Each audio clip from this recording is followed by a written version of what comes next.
Welcome to study channel. मेरा नाम है मोहम्मद कैसर। एक खबर आई थी अभी 2-3 दिन पहले, आप देख सकते हैं 22 जुलाई को, और इसमें बताया गया था कि बिहार में अब एस्टेट का एग्ज़ाम होने जा रहा है। चूँकि इस समय जो शिक्षक भर्ती चल रही है बिहार में 1,70,000 पदों पर, यहाँ पर टीजीटी पीजीटी में आवेदन काफ़ी कम आए हैं। स्पेशली पीजीटी में 11वीं और 12वीं की शिक्षक भर्ती में टोटल 57,000 पद थे और आवेदन आए हैं मात्र 38,000। तो इस वजह से एस्टेट का एग्ज़ाम होने जा रहा है। बिहार सरकार ने ये फैसला किया है।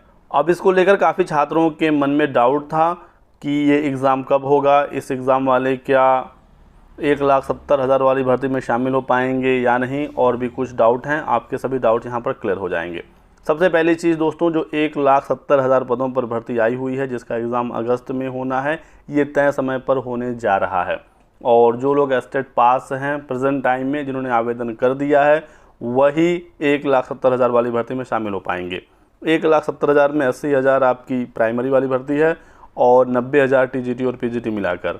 अब इस 90,000 में 57,000 के लगभग आपकी पीजीटी है और 33,000 टीजीटी के पद हैं। तो अगस्त वाली परीक्षा होने जा रही है। जितने लोगों ने आवेदन किया है वही परीक्षा देंगे। टीजीटी पीजीटी में एस्टेट अनिवार्य था, आपको पता ही है।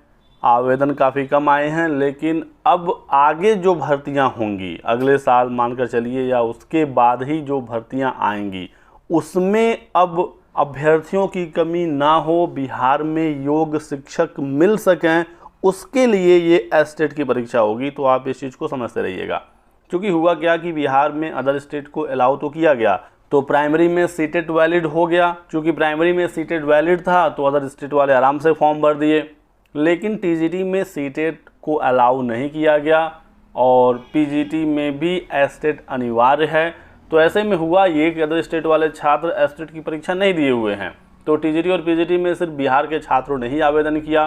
2019 में एस्टेट का एग्ज़ाम हुआ था, पेपर 1 और पेपर 2 का, और उसमें टोटल 80,000 ही छात्र पास होकर आए थे और टीजीटी पीजीटी की सीटें थी इस बार 90,000। तो सीटें तो खाली होनी थी, ये तो पहले से तय था, सरकार को ये जानकारी थी। भर्ती से पहले एक एस्टेट का एग्ज़ाम सरकार को कराना चाहिए था, या फिर एस्टेट को नहीं लगाना चाहिए था इस भर्ती में। टीजीटी में सीटेट पेपर 2 मांग लेते और पीजीटी में पीजी और मास्टर्स ही रहने देते, जैसे कि और भी राज्यों में या केवीएस एनवीएस वगैरह की भर्तियाँ होती हैं, D++ वगैरह की भर्तियाँ होती हैं।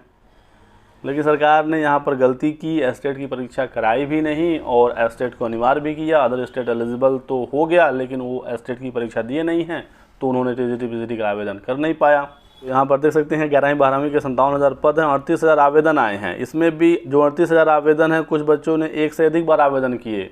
किसी के फॉर्म में कोई गलती हो गई, फ़ी का पेमेंट हुआ लेकिन उस समय वो शो नहीं हुआ, तो दोबारा से फॉर्म भर दिया। तो टोटल जो एग्ज़ाम देने वाले छात्रों की संख्या होगी वो भी 38,000 नहीं होगी, और कुछ लोग एग्ज़ाम छोड़ देंगे, कुछ लोग एब्सेंट हो जाएंगे, कुछ लोग सेंटर पर पहुंच नहीं पाएंगे। मानकर चला कि 25-30,000 ही छात्र परीक्षा देंगे। 57,000 में आधी सीटें खाली रहने वाली हैं।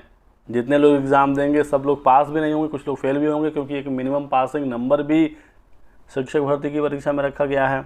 तो इस बार सीटें खाली होनी तय हैं, सरकार को इसका अंदाज़ा है। इसी वजह से एस्टेट का एग्ज़ाम वो कराएंगे और अगली बार सभी पद भर जाएं। इस वजह से सरकार एस्टेट का एग्ज़ाम कराने जा रही है, ताकि अगली बार जब भर्ती आए तो पर्याप्त आवेदन आए, योग्य अभ्यर्थी मिलें और सभी सीटें भर जाएं। इसी वजह से अगले 6 महीने में एस्टेट की परीक्षा वो कराने जा रहे हैं। एस्टेट में होता क्या है दोस्तों, इसमें 2 पेपर होते हैं, estate paper 1, estate paper 2। Estate paper 1 जो होता है वो क्लास 9-10th में शिक्षक बनने के लिए होता है, यानी टीजीटी के लिए।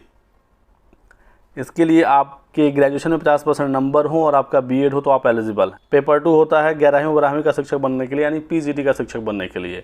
इसके लिए एलिजिबिलिटी होती है कि आपका स्नातकोत्तर होना चाहिए, यानी कि पोस्ट ग्रेजुएशन, उसमें 50% नंबर और बीएड। बिहार के जो SC ST अत्यंत पिछड़ा वर्ग और दिव्यांग साथ ही साथ महिला अभ्यर्थियों को 5% की इसमें छूट मिलती है। तो जो 50% अनिवार्यता है वो 45% हो जाएगी। चूँकि अब बिहार में जो डोमिसाइल नीति है उसे हटा दिया गया है, तो एस्टेट में भी अब अदर स्टेट के छात्र परीक्षा दे सकते हैं। तो अगला एस्टेट जब भी होगा, आप चाहें तो एस्टेट की परीक्षा दे लीजिए। उसके बाद जब टीजीटी पीजीटी की भर्ती आएगी तो आप उस भर्ती में शामिल हो सकते हैं। अब इसमें बहुत सारे छात्र ये कह रहे हैं कि एस्टेट में तो अदर स्टेट वाले एलिजिबल ही नहीं हैं। तो वो दोस्तों पहले की बात है, जब डोमिसाइल नीति लागू थी बिहार में, प्रेजेंट टाइम में उन्होंने हटा दिया है इसे। और यदि वो एस्टेट में ऐसी अनिवार्यता लाते हैं तो ये मामला कोर्ट में चला जाएगा। क्योंकि दोस्तों यदि आप ये कह रहे हैं कि आप आइए हमारे यहाँ, अदर स्टेट एलिजिबल है, आप फॉर्म भरिए और टीजीटी पीजीटी भर्ती के लिए एस्टेट अनिवार्य है और आप एस्टेट में ये कहिए कि इसमें अदर स्टेट फॉर्म नहीं भर सकता तो ये मामला पूरा फंस जाएगा। कोर्ट से छात्रों को राहत मिल जाएगी आराम से यदि एस्टेट में कोई अनिवार्यता रखी गई तो। आप बात को समझिए और अगला एग्जाम आप एस्टेट का दे लीजिएगा। इस वीडियो में बस इतना ही। वीडियो को लाइक कर दें और हमारे साथ बने रहें। Thanks for watching.